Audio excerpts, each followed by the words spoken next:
जगन्नाथ मंदिर में देश विदेश से लाखों श्रद्धालु दर्शन करने के लिए आते हैं और यहाँ हर साल निकलने वाली रथ यात्रा की तो बात ही निराली है। ये विश्व भर में प्रसिद्ध है। लेकिन मित्रों, क्या आप इस मंदिर की स्थापना और पौराणिक इतिहास के बारे में कुछ भी जानते हैं? अगर नहीं जानते तो आपको आज की इस वीडियो के माध्यम से घर बैठे बैठे ही सुनाएंगे भगवान जगन्नाथ के इस अलौकिक मंदिर की कथा, जिसे सुनकर आपको अवश्य ही आनंद की अनुभूति होगी। मालवा नाम का एक राज्य हुआ करता था, जिसके राजा इंद्रद्युम्न थे। इंद्रद्युम्न के पिता का नाम भरत और माता का नाम सुमति था। ऐसा माना जाता है कि राजा इंद्रद्युम्न भगवान विष्णु के बहुत बड़े भक्त थे और उनके मन में ये हमेशा इच्छा रहती थी कि किसी तरह उन्हें भगवान विष्णु के साक्षात दर्शन हो जाए, बस उनका जीवन सफल हो जाएगा। एक समय की बात है कि राजा इंद्रद्युम्न के महल में एक ज्ञानी ऋषि पहुँचे और राजा से बोले, हे राजन, तुम भगवान विष्णु के बहुत बड़े उपासक हो, लेकिन क्या तुम उड़ीसा में पूजे जाने वाले भगवान विष्णु के दिव्य रूप नीलमाधव रूप के बारे में जानते हो? ऋषि के मुख से ऐसी बातें सुनकर राजा इंद्रद्युम्न बोले, हे ब्राह्मण, मैं तो इस विषय में अब तक अज्ञानी रहा हूँ, परंतु कृपया करके बताइए कि मेरे आराध्य देव के इस दिव्य रूप को उड़ीसा में कहाँ पूजा जाता है? इसके जवाब में ऋषि बोले कि मुझे भी उस स्थान के बारे में पता नहीं है। मैंने इसीलिए आपसे पूछा कि शायद आप ही भगवान विष्णु के इस मंदिर के बारे में कुछ जानते हो, मगर लगता है कि मेरी खोज यूं ही जारी रहेगी। हाँ, इस मंदिर को खोजने में आप भी मेरी सहायता कर सकते हैं। इसके बाद ऋषि ने राजा से आज्ञा ली और राजा इंद्रद्युम्न ने भी उन्हें सम्मान पूर्वक महल से विदा किया। इधर जब ऋषि चले गए तो राजा इंद्रद्युम्न ने अपने मुख्य पुजारी के भाई विद्यापति को यह आदेश दिया कि वो उड़ीसा जाए और उस जगह का पता लगाए जहाँ भगवान विष्णु के दिव्य रूप नीलमाधव की पूजा की जाती है।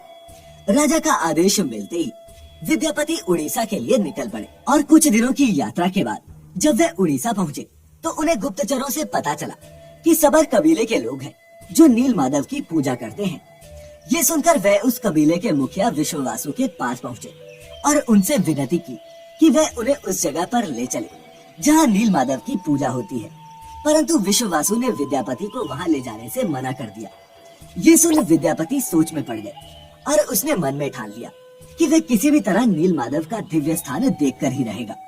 कुछ समय वहीं रहने के बाद विद्यापति को ये ज्ञात हो गया कि सबर कबीले का मुखिया विश्ववासु ही नीलमाधव का उपासक है और उसने भगवान की मूर्ति को किसी गुफा में छिपा रखा है। लेकिन विश्ववासु था कि अपने फैसले से टस से मस नहीं हुआ।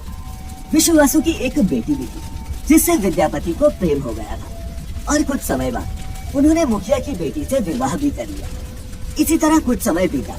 फिर एक दिन उसने अपनी पत्नी से कहा कि वह अपने पिता से बोले कि वह मुझे नीलमाधव के दर्शन करा दे। मुखिया की बेटी ने भी अपने पत्नी धर्म का पालन करते हुए अपने पिता से विनती की कि वह उसके पति विद्यापति को नीलमाधव भगवान के दर्शन करा दे। बेटी की विनती सुनकर विश्ववासु भी तैयार हो गया, परंतु उसने शर्त रखी कि विद्यापति की आंखों पर पट्टी बांधकर ही उसे वहां ले जाया जाएगा। विद्यापति शर्त मानते हुए वहां जाने को राजी हो गया। शर्त के अनुसार अगले दिन विद्यापति की आंखों पर पट्टी बांधकर मुखिया उसे नीलमाधव की मूर्ति के पास ले गया। लेकिन विद्यापति बहुत चालाक था। वो रास्ता याद रखने के लिए राह में छोटे छोटे कंकड़ फेंकता चला और दर्शन करने के बाद वापस लौट आया। अगले दिन कंकड़ों की मदद से विद्यापति नीलमाधव की गुफा तक पहुंच गया, जिसके बाद उसने भगवान नीलमाधव की मूर्ति चुरा ली और अपने राजा को लाकर दे दी। उधर जब विश्ववासु को इस बात का पता चला कि उसके आराध्य देव की मूर्ति चोरी हो गई है तो वह बहुत दुखी हो गया। अपने भक्त के दुख से भगवान भी दुखी हो गए। भगवान गुफा में लौट गए, लेकिन साथ ही उन्होंने राजा इंद्रद्युम्न को साक्षात दर्शन दिए और वादा किया कि वो एक दिन उनके पास जरूर लौटेंगे, बशर्ते कि वो उनके लिए एक विशाल मंदिर का निर्माण करवाए। राजा ने एक भव्य मंदिर भी बनवा दिया और फिर भगवान विष्णु से मंदिर में विराजमान होने के लिए कहा। भगवान ने उत्तर दिया कि तुम मेरी मूर्ति बनाने के लिए समंदर में तैर रहा पेड़ का बड़ा टुकड़ा उठाकर लाओ, जो पुरी के समंदर में तैर रहा है। राजा के सेवकों ने उस पेड़ के टुकड़े को तो ढूंढ लिया, लेकिन वो सब लोग मिलकर भी उस पेड़ को नहीं उठा पाए। तब राजा को समझ आ गया कि भगवान नीलमाधव के अनन्य भक्त सबर कबीले के मुखिया विश्ववासु की सहायता लेनी पड़ेगी। सब उस वक्त हैरान रह गए जब विश्ववासु अकेले ही उस भारी भरकम लकड़ी को उठाकर मंदिर तक ले आए अब बारी थी लकड़ी से भगवान की मूर्ति बनाने की। इसके बाद राजा के शाही कारीगरों ने लाख कोशिश करी, लेकिन कोई भी लकड़ी में एक भी छड़ी तक नहीं लगा सका। तब तीनों लोगों के कुशल कारीगर भगवान विश्वकर्मा एक बूढ़े व्यक्ति का रूप धरकर वहां आए। उन्होंने राजा को कहा कि वो नील माधव की मूर्ति बना सकते हैं, लेकिन उनकी एक शर्त है कि वे 21 दिन में मूर्ति बनाएंगे और अकेले में बनाएंगे। कोई भी उन्हें मूर्ति बनाते हुए नहीं देख सकता।